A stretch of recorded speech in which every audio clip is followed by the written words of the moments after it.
Welcome back to our recap of Season 1 on 18 Degrees North. Now we take a look at living life on the down low and men who have sex with men. We brought you the story of Chris, a gay man driven from his community to the streets of Kingston, where he becomes a commercial sex worker, contracts HIV, but continues to engage in unprotected sex. We show how this kind of behavior is one reason why Jamaica has the highest prevalence rate of HIV among gay men in the entire Caribbean. In fact, it's one of the highest rates in the world. We're staying right here in Jamaica at 18 degrees north and 77 degrees west. It's 9:30 p.m. on a Saturday. Banks and other businesses in the commercial district of New Kingston are closed, and this is the time when a 24-year-old we'll call Chris gets to work. Chris says he's worked the streets for the past year. He was left with little choice for work after being kicked out of his family's home for being gay. I got death threats from the community saying that I have to leave the community, and I had nowhere to go, so I had to sleep on the street. So I started to do sex work. That decision led Chris into a lifestyle of engaging in unprotected sex. Soon enough, he contracted HIV. Shock eventually turned to acceptance, but Chris's new HIV status did little to change his risky behavior.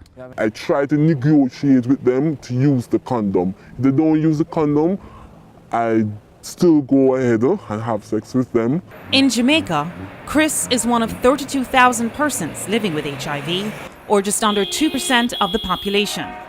But while overall infection rates have dropped by 25% over the past decade, new infections for one group remain stubbornly high: men who have sex with men. 1 in every 3 gay men is HIV positive in the country, the highest in the Caribbean. In fact, it's among the highest in the world. While most HIV transmissions are from sex between men and women, MSMs make up 30% of all new HIV cases. And it doesn't stop there. A third of gay men in Jamaica also sleep with women. Those women make up 7% of new HIV cases. The individual goes home. He goes home to a wife. The wife now becomes infected, and the male got the infection through this type of behavior. I think that some of my clients get HIV from me, and they go ahead and go to their wife or their girlfriend and have sex. And inside of me, I feel very bad, but we can do nothing than satisfy the clients and collect our money. The issue of men living on the down low really incensed our social media community. Monique Hay said, "This is just sick, disgusting men trying to hide who they truly are, a gay behind women, SMH." And Nikki Yearwood, she comments, "It's nothing short of wicked having such relationship and going home to your wives making them ill. Any relationship for that matter." Long before the drug war reached Mexico and Central America, the Caribbean was the most important route for cocaine shipments into the United States. But after dropping precipitously for the last 3 decades, the cocaine trade is now making a comeback to our shores. During the season of 18 Degrees North, we did an expose on how traffickers are using the Dominican Republic as one of their main transshipment points. To Santo Domingo we go, and Jessica Hasbun at 18 degrees north and 70 degrees west. The Dominican Republic is the Caribbean's most sought-after territory for drug traffickers. The Dominican Republic is a victim of its geography. This year, a full 6% of cocaine entering the U.S. is expected to flow through the Dominican Republic, double the percentage from just 3 years ago. Recent crackdown on drug routes by air has only pushed traffickers to the sea. Once on land, traffickers target ports like this one, Caucedo, one of the largest in the Caribbean. Last year, security forces seized more than 800 kilos of cocaine, allegedly shipped by cartel members. It was hidden in a container full of tobacco bound for Spain. And now they're becoming even more brazen, using the Dominican Republic to not just ship cocaine, but also to set up production labs like this one found in early September. a first in the country. Just recently, a group of alleged drug traffickers caught unloading nearly 500 kilos from a speedboat opened fire on a Dominican military helicopter. A firefight ensued in which 2 of the suspected drug traffickers were killed.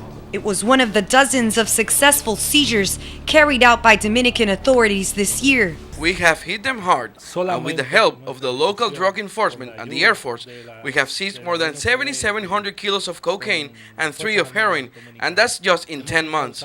With limited resources, Dominican authorities have to choose their battles in the drug fight. To maintain high seas naval units patrolling, we take a big chunk of our budget because of the high gas prices. That leaves the Caribbean as open turf for criminal organizations with little more than an educated guess as to where drug traffickers will strike next.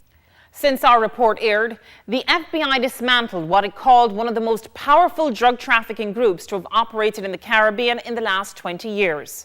In early October, it arrested 27 suspected drug traffickers. Coming up on 18 Degrees North, a human rights crisis in the Caribbean. Hundreds of thousands of people born in the Dominican Republic suddenly stripped of their citizenship. And it's mostly those of Haitian descent. I feel like I am dead. I can't do anything. It hurts me to see the state, especially the Constitutional Tribunal, take away my rights. The fight for justice for this disputed set of citizens in the Dominican Republic. All that next on 18 Degrees North. The preceding segment was brought to you by Grace.